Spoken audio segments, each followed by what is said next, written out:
Hola amigos, saludos. Soy el doctor Pedro Uncel, médico radiólogo infantil y especialista en ultrasonido Doppler pediátrico desde Caracas, Venezuela. En esta oportunidad les voy a hablar de atresia de vías biliares, aproximación diagnóstica por ultrasonido y Doppler. Vamos a ver cómo podemos aproximarnos tanto con el ultrasonido como con el Doppler al diagnóstico de atresia de vías biliares.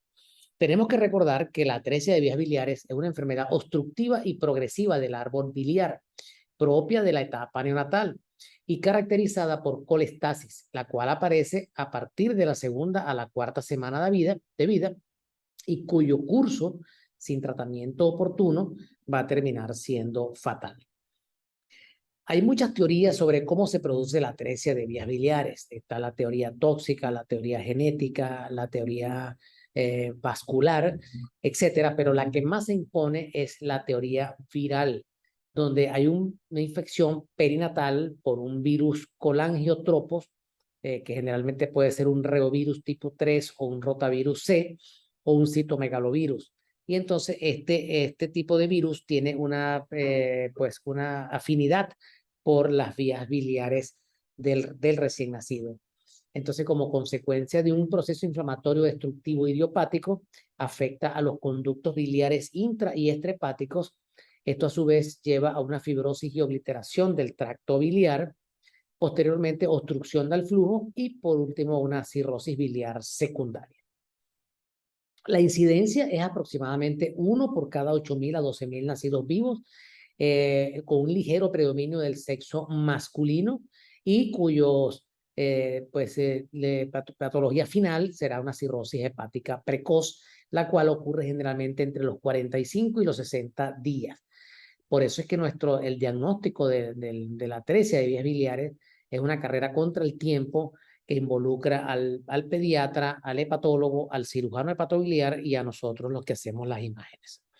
La frecuencia a nivel mundial, en Estados Unidos 1 por cada 8.000 a 12.000 nacidos, en Venezuela 1 en cada 12.000 y así aproximadamente entre 8 hasta en algunos sitios en 16.000 nacidos como en la Ciudad de México o como en México. Entonces, esta es más o menos la incidencia a nivel mundial. Importante los siguientes conceptos. La atresia de vías biliares y la hepatitis neonatal idiopática constituyen del 55 al 65% de las colestasis neonatal. El 70% de los pacientes con atresia de vías biliares presentan hipertensión portal entre el segundo y el tercer año del postoperatorio. Y los pacientes que evolucionan bien con la operación de Kasai son del 20 al 30% y que no van a requerir trasplante hepático. Recordar que en el paciente pediátrico, la primera causa de trasplante hepático en el mundo es la cirrosis hepática por atresia de vías biliares. En cuanto a la clínica, tenemos que vamos a tener una ictericia prolongada, pero esa ictericia es una colestasis. Ya veremos los conceptos de colestasis.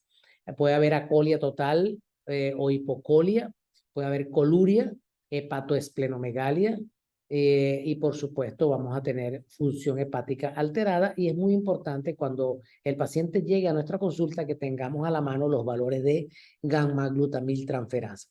Es una enzima que se eleva, se eleva muchísimo en los pacientes que tienen atresia de vías biliares y que indica aproximadamente pues el grado o no de necrosis hepática. En cuanto al concepto desde el punto de vista de laboratorio de colestasis, tenemos que la bilirrubina, cuando tiene el 20% o más de toda la bilirrubina total, podemos decir que estamos ante la presencia de colestasis, o si no, el incremento de la bilirrubina directa de 2 miligramos por decilitros o más, por supuesto. En algunos casos podemos tener los ácidos biliares séricos en ayunas, mayor de 50 unidades molares por litro, pero no todo el tiempo disponemos de estos ácidos biliares y siempre lo que disponemos más es de la bilirrubina si está aumentada a predominio de la directa para hablar de colestasis. Entonces los tipos de atresia de vías biliares son la perinatal o adquirida, que es la más frecuente, la fetal o embriónica y la atresia biliar quística. Entonces, en cuanto al método de imágenes o los métodos de imágenes para el diagnóstico, tenemos, por supuesto, muchísimos métodos muy buenos como la gammagrafía con tecnesio 99, la colangiografía retrógrada endoscópica, la colangioresonancia, que se considera el gold estándar, pero nosotros le vamos a hablar en esta conferencia de cómo podemos llegar al diagnóstico de la atresia de vías biliares o aproximarnos al diagnóstico a través del ultrasonido y del Doppler. La Asociación Americana de Pediatría recomienda que a los recién nacidos, a los infantes ictéricos, a las 3 semanas de vida, evaluar la bilirrubina total y directa. Y dependiendo de los hallazgos, primero un ultrasonido, después una colangiografía, y dependiendo de los hallazgos, irían a cirugía. Este es otro concepto de este grupo chileno del año 2008, que dice que la mayoría de los autores coinciden en que no existe un examen que certifique por sí solo el diagnóstico de atresia de vías biliares. Sin embargo, existen tantos datos de laboratorio como imagenológicos que nos aproximan a él. Y entre ellos, la ecografía abdominal en manos expertas es la que ha adquirido mayor importancia en los últimos años. Entonces, ¿cuál es el protocolo de nuestro, o sea, el protocolo de estudio para nosotros tratar de aproximarnos al diagnóstico de atresia de vías biliares a través de la ecografía y el Doppler? Vamos a describir cada uno de ellos posteriormente, pero tenemos, número 1, la vesícula biliar patológica, el cordón triangular, el flujo subcapsular hepático, el diámetro de la arteria hepática y el diámetro de la vena porta. Estos son parámetros establecidos desde el año 2009 por el doctor Muxol-Lee, publicados en esta revista de Radiology en el año 2009. Entonces, ¿cómo consideramos una vesícula biliar patológica? Una vesícula de aspecto rudimentario con una longitud menor de 15 milímetros, que a veces puede tener una zona de fibrosis perivesicular, de contornos irregulares, con ausencia de pared. Recuerden que la vesícula tiene una pared ecogénica y con escasa o ninguna luz. Este caso es una vesícula biliar patológica que mide mucho menos de 15 milímetros de aspecto rudimentario y que coincide con las características que les acabo de mencionar. Aquí tenemos otra vesícula biliar patológica, mide 13 milímetros, sin pared, pero con una zona de fibrosis a su alrededor y de contornos irregulares. Y aquí tenemos una vesícula que prácticamente no tiene luz, es como un cordón fibrótico y que correspondía a la vesícula de este paciente. En este trabajo de unos coreanos del año establecido entre marzo del 2008 a enero del 2014, en 171 pacientes con colestasis neonatal, ellos encontraron una vesícula anormal de 46 pacientes con atresia de vías biliares, tenían una vesícula anormal en 39 pacientes. Nosotros en el año 2018 coordinamos una tesis de grado basado en nuestros pacientes a la doctora Angelina Fernández, con 29 pacientes, y en todos los pacientes tuvimos una vesícula patológica, el 100%.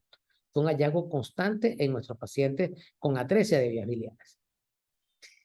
El segundo parámetro es el cordón triangular, el cual fue descrito por Choi y Parr en el año 96 y descrito como un cordón fibrótico craneal a la bifurcación de la porta hepática que cuando mide más de 4 milímetros se considera positivo. Según Choi y Parr, cuando un cordón es positivo y se asocia a vesícula patológica, o sea, una vesícula de menor de 15 milímetros en sentido longitudinal y con las características que les mencioné, lo que se considera una vesícula patológica, entonces el valor predictivo positivo es del 100%, según Choi y Parr, para el diagnóstico de atresia de vías biliares. Pero sin embargo, hay otros autores, como estos trabajos de la India, publicado en el año 2011 en esta revista de la American Journal de Radiología, que nos dice pues que la sensibilidad del cordón triangular es de apenas un 23%, pero con una alta especificidad del 97%. Nosotros estamos trabajando con el cordón triangular desde el año 2002 y publicamos nuestra primera serie en el año 2004 en la revista de la Sociedad de Ultrasonido de la Sociedad Venezolana de Ultrasonido, y teníamos 9 pacientes con colestasis, de los cuales 5 tenían cordón triangular y todos tuvieron atresia de vías biliares en ese momento.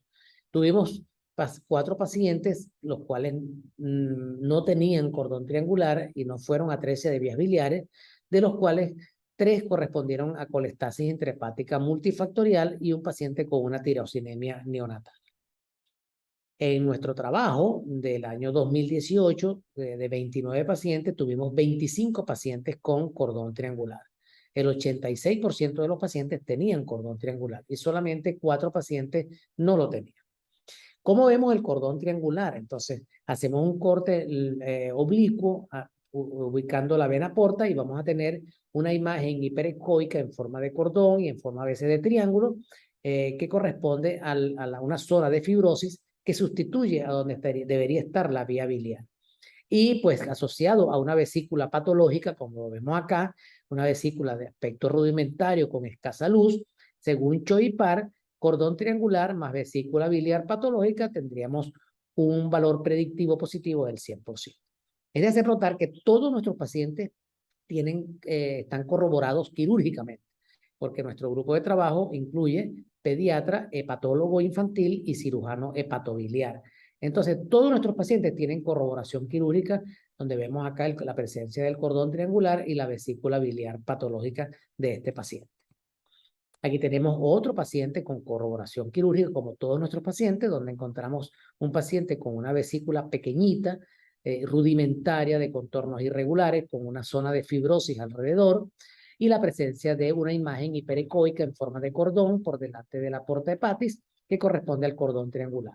Este paciente también se intervino quirúrgicamente, ya tenía un hígado hiperémico, y aquí vemos la presencia del cordón triangular, visualizado por nosotros ecográficamente y corroborado quirúrgicamente.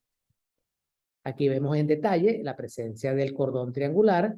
Fíjense que es una imagen hiperecoica en forma de cordón por delante de la vena porta, donde debería estar la vía biliar. Y ese es el cordón triangular descrito por Choi y Park en el año 96. Esto en un trabajo de Star Radiology del año 2003, donde del doctor Hee-Hun Lee nos muestra pues un aspecto anatomopatológico de lo que es la vesícula, de lo que es la arteria hepática y la presencia del cordón triangular por delante de la vena porta. No todo el tiempo tenemos la suerte de tener una vesícula patológica y el cordón triangular en el mismo plano, como pasó en este paciente. Pero aquí tenemos la presencia del cordón triangular, pero sí tuvimos pues en este mismo paciente, en un solo plano, logramos establecer la vesícula biliar patológica y el cordón triangular.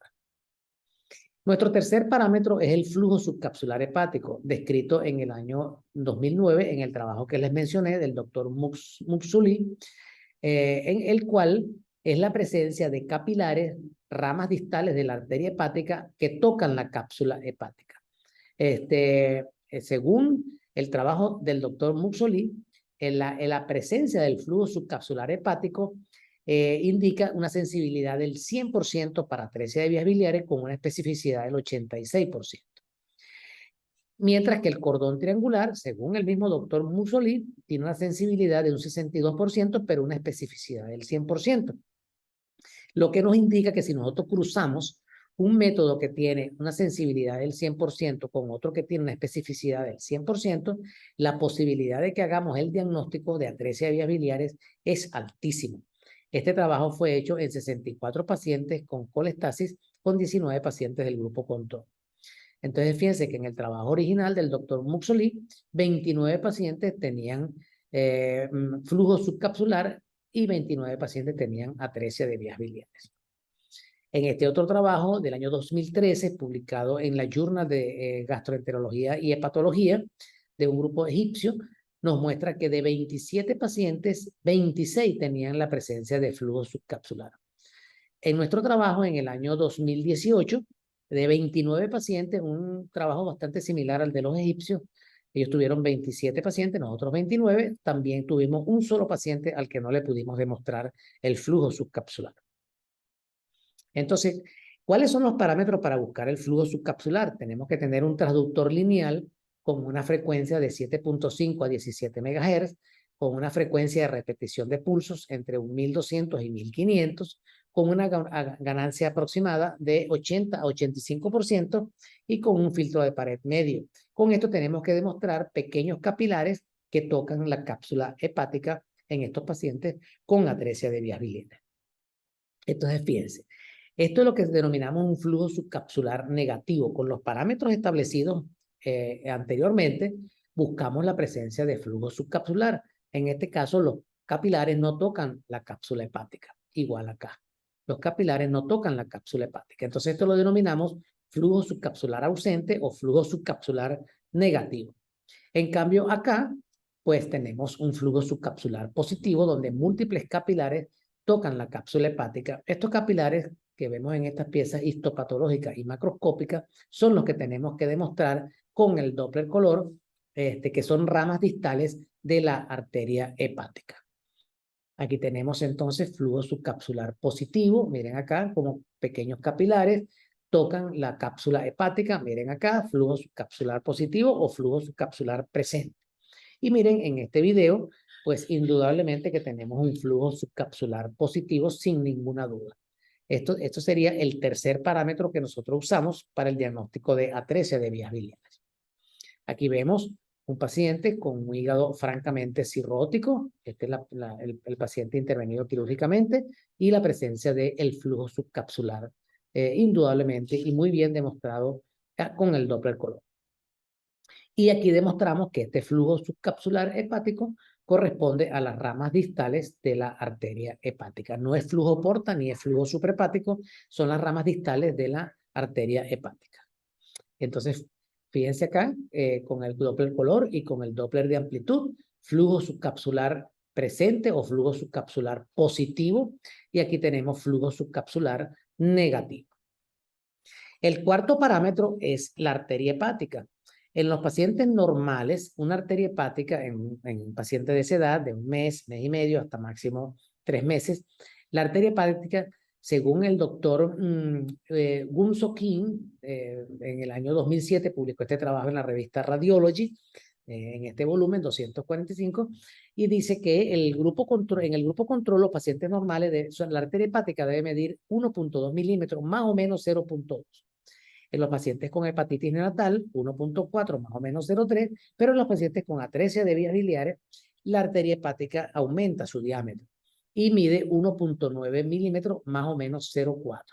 Nuestra experiencia es que en nuestros pacientes la arteria hepática siempre nos midió más de 2 milímetros cuando fue positivo el parámetro. Esto ocurrió en 23 de los 29 pacientes que tuvimos con atresia de vías biliares. O sea, casi el 80% de los pacientes, cuando tenían la arteria hepática positiva, la tenían por encima de 2 milímetros. Entonces aquí tenemos algunos ejemplos.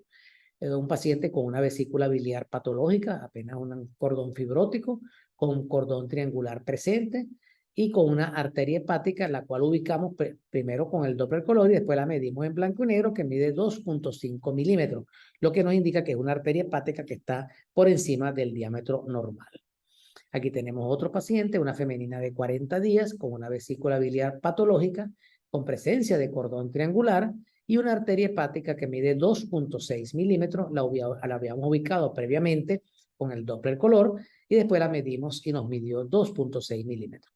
Hay que poner el Doppler color, no vayamos a confundir la arteria hepática con la vía biliar. Aquí tenemos otro paciente con una arteria hepática de 2.5 milímetros. Este paciente tenía flujo subcapsular positivo. La arteria hepática la ubicamos con el Doppler color. Y miren acá cómo se ve perfectamente, 2.5 milímetros por encima de lo normal. Y el último diámetro, el último parámetro, perdón, es la vena porta. Es quizá el menos sensible, pero no menos importante. En el trabajo del doctor Muxoli, pues los pacientes con atresia de vías biliares tenían un engrosamiento de la vena porta, la cual generalmente tenía más de 4.3 milímetros, con un rango entre 3 y 6. En cambio, los pacientes de no atresia tenían un rango de 3.9 milímetros, tenían un diámetro de 3.9 milímetros con un rango entre 2.3 y 5. En el caso de nosotros, cuando fue positiva la vena porta, por lo general medían más de 4.3 milímetros y eso ocurrió en casi el 60% de los pacientes. En el 41% de los pacientes no tuvimos hallazgos en incremento del diámetro de la vena porta.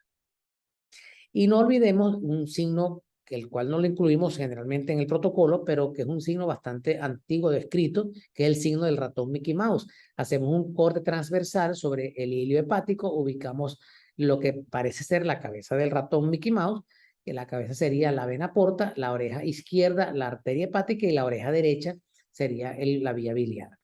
Aquí la vemos perfectamente cuando le colocamos el Doppler color. Observamos la cabeza del ratón, la oreja izquierda y la oreja derecha que no se llena de color porque es la vía biliar. Cuando desaparece la oreja derecha y solamente queda la cabeza y la oreja izquierda, entonces tenemos la presencia de alta sospecha también de atresia de vías biliares, ya que no hay vía biliar. Ok, de las otras atresias de vías biliares tenemos la atresia biliar quística. Recuerden que les dije que habían 3 tipos de atresia de vías biliares, la perinatal o adquirida, la atresia fetal o embriónica y la atresia biliar quística. La atresia biliar quística es un paciente con todas las características de colestasis y coluria y con toda la clínica de atresia de vías biliares y tiene la presencia del cordón triangular, tiene la presencia de una arteria hepática ensanchada, hay flujo subcapsular, pero también hay una vesícula patológica rudimentaria, pero también tiene un quiste a nivel del colédoco.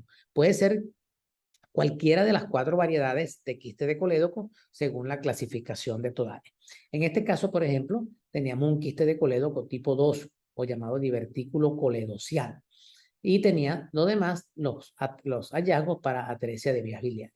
No es lo mismo, esto es muy importante porque no es lo mismo un quiste de colédoco aislado que una atresia biliar quística, ya que la conducta es distinta, porque la atresia biliar quística conduce a una cirrosis hepática precoz, en cambio un quiste de colédoco aislado solo no necesariamente va a llevar a una cirrosis hepática. Aquí tenemos otro ejemplo de un paciente que tenía una vesícula biliar patológica pequeña, con un incremento de zona de fibrosis a nivel de la pared. Este paciente tenía ya ascitis, tenía flujo subcapsular positivo y tenía en la zona donde debería estar el cordón triangular, tenemos la presencia de un quiste, en este caso un quiste de colédoco fusiforme tipo 1C, ya que ocupaba todo el trayecto del colédoco. Verificado posteriormente, como todos nuestros casos que requieren cirugía, verificados por el servicio de cirugía hepatobiliar. Y aquí tenemos un caso también curioso, una niñita ya que tenía un hígado de contornos irregulares, con zonas de fibrosis, de aspecto cirrótico, con una gran imagen quística en la vesícula biliar. Inicialmente en un estudio anterior hecho por otro grupo no se la conseguían. Nosotros la buscamos con el transductor lineal y era una vesícula completamente patológica, pequeña, de contornos irregulares. No pudimos demostrar más otros hallazgos debido a que el quiste era muy grande, pero el paciente tenía un quiste de colédoco con un hígado cirrótico, tal cual como lo habíamos visto en el ultrasonido, y tenía un paciente con una vesícula patológica y tenía pues un gran quiste de colédoco, en este caso un quiste de colédoco tipo 2 o divertículo coledociano. Aquí tenemos otro paciente, un masculino ya tenía 8 meses, no queremos que nos lleguen los pacientes a esta edad, ya que tienen un hígado cirrótico, aumentado de tamaño, incrementado de ecogenicidad, con ascitis, con signos de fibrosis periportal, pero bueno, así fue que nos llegó este niñito, tenía una vesícula biliar rudimentaria, de aspecto patológica, pequeña, con una zona de fibrosis alrededor, y en este caso teníamos un quiste de colédoco tipo 4A, porque tenía dilatación también de las vías biliares intrahepáticas, aparte de los múltiples quistes en todo el trayecto del colédoco. Aquí este paciente también tenía flujo subcapsular positivo, indudablemente, y tenía una vesícula, en este caso patológica, ya se las mostré. Esto que está aquí no es la vesícula, esto es líquido en el espacio subfrénico. Y tenía una arteria hepática prácticamente el paciente tenía zona de fibrosis y tenía una arteria hepática con un pico sistólico elevado, con un índice de resistencia muy elevado también y prácticamente con una pérdida de la fase diastólica. Miren este paciente cómo tenía el flujo subcapsular bien positivo desde el punto de vista al Doppler color y miren cómo las ramas distales de la arteria hepática tocan la cápsula hepática. Aquí tenemos otro paciente con una vesícula patológica, igual que la anterior. Esto es líquido libre también, no es la vesícula. Aquí está la vesícula, la cual tiene un aspecto rudimentario, pequeñita. El paciente ya también tenía ascitis, tenía un hígado de aspecto aumentado de tamaño, incrementado de conicidad, y este paciente también tenía un quiste de colédoco tipo 4, en este caso 1B, no tenía dilatación de las vías biliares intrahepáticas. Tenía flujo subcapsular positivo, miren acá, y miren acá en el video cómo perfectamente podemos demostrar el flujo subcapsular positivo. Y por último, vamos a hablar de la atresia biliar fetal, la cual se acompaña de un paciente que ya viene con la atresia de vías biliares y el paciente cursa con una serie de anomalías como son la poliesplenia, la asplenia, el situs, puede tener situs inverso, malrotación intestinal, puede haber ausencia de vena cava inferior y de la vena porta preduodenal. Este paciente eventualmente podrían cursar con atresia esofágica y yeyunal, con el denominado síndrome de ojo de gato, donde hay coloboma, atresia anorrectal, etcétera, etcétera. Entonces, este es el tercer tipo de atresia de vías biliares y es la atresia biliar fetal o embriónica. Entonces, estos pacientes se van a acompañar de ascitos inversos, poliesplenia y es más frecuente en niñas. Y vamos a tener pacientes con estómago a la derecha, inversión de la relación arteria-vena mesentérica. Recuerden que cuando rota el mesenterio, rotan los vasos mesentéricos y hay inversión de la relación arteria-vena mesentérica, y estos pacientes van a cursar también con poliesplenia, la cual, esta poliesplenia va a estar del lado, generalmente del lado derecho, porque el paciente va a cursar con situs inversos. Este es un casito que les muestro, hijo de una colega, era un feto valioso, lamentable, porque ella había perdido un bebé, y este paciente nos llega con colestasis, tenía la presencia de cordón triangular, tenía un flujo subcapsular francamente positivo. Fíjense que la presencia del flujo subcapsular es bastante positivo, tocando las ramas distales de la arteria hepática, tocan la cápsula, con una arteria hepática que mide 2.6 milímetros, está engrosada y que tenía situación medial. Corroboramos que era la arteria hepática, incluso le hicimos un análisis espectral, porque este hígado, como veremos, también tiene situación transversa. Miren cómo el hígado tiene situación transversa y teníamos un estómago a la derecha, una vesícula a la izquierda, insinuándose hacia el hipocondrio izquierdo, y una vesícula pequeña de contornos irregulares, sin pared, que mide 8.8 milímetros, o sea, una vesícula completamente rudimentaria, patológica, y el paciente tenía inversión de la relación arteria-vena mesentérica. Miren el hígado como está en situación transversa, insinuándose incluso más hacia el hipocondrio izquierdo. Había malrotación intestinal hacia el lado derecho, y el paciente tenía, en el lado derecho también tenía 1, 2, 3, 4, 5, 6 polos esplénicos, tenía poliesplenia. Entonces, esta es la clásica atresia biliar fetal, donde tenemos todos estos hallazgos de una atresia de vías biliares con esta serie de patologías, poliesplenia, hígado transverso, estómago a la derecha, inversión de la relación arteria-vena mesentérica y poliesplenia. Este es nuestro, el paciente se intervino quirúrgicamente. Recuerden, todos nuestros casos tienen corroboración quirúrgica, y pues la presencia de la vesícula patológica, el cordón triangular, ya teníamos un hígado con signos de hiperemia, con signos de cirrosis incipiente. El estómago, como lo corroboramos ecográficamente, estaba a la derecha, había malrotación intestinal e incluso la apéndice estaba en el lado izquierdo. Y aquí vemos el hallazgo en el lado derecho de los vasos. 1, 2, 3, 4, y pues no se logra ver en esta foto, en este plano, todos los polos esplénicos. Entonces, esta es la corroboración de nuestros hallazgos ecográficos a través del servicio de cirugía hepatobiliar. El diagnóstico diferencial de la atresia de vías biliares tendríamos que ser motivo de otra conferencia, pero básicamente, resumiendo, dentro de las colestasis extrahepáticas, el hallazgo más que tenemos que buscar es el quiste de colédoco solo, para diferenciarlo de una atresia biliar quística. Y de las colestasis intrahepáticas, tenemos esta gama de patologías, pero el diagnóstico que tenemos que buscar es con hepatitis neonatal. La hepatitis neonatal es nuestro gran reto, definir que el paciente sea una hepatitis neonatal o una atresia de vías biliares, y para eso tenemos nuestros parámetros que nos ayudan a corroborar de que verdaderamente se trata de una atresia de vías biliares o se trata de una hepatitis neonatal. Igual que con el quiste de colédoco. Con nuestro protocolo podemos diferenciar si es un quiste de colédoco solo o aislado o una atresia biliar quística. Del resto de las enfermedades son menos frecuentes y, como les digo, tendríamos que ser motivo de otra conferencia, pero sí, entre los diagnósticos diferenciales estaría que sí la fibrosis hepática congénita, enfermedad de Caroli, el síndrome de la Gill, enfermedad de Bayler, sepsis, etcétera, y enfermedades metabólicas. Con esto terminamos. Nuevamente, muchísimas gracias al Centro de Estudios de Ultrasonido, dirigido por el doctor Bruno Sagástique, en la ciudad de Trujillo, Perú. Muchísimas gracias. Nuestro correo electrónico, nuestro teléfono, nuestro Twitter, y pues muchísimas gracias.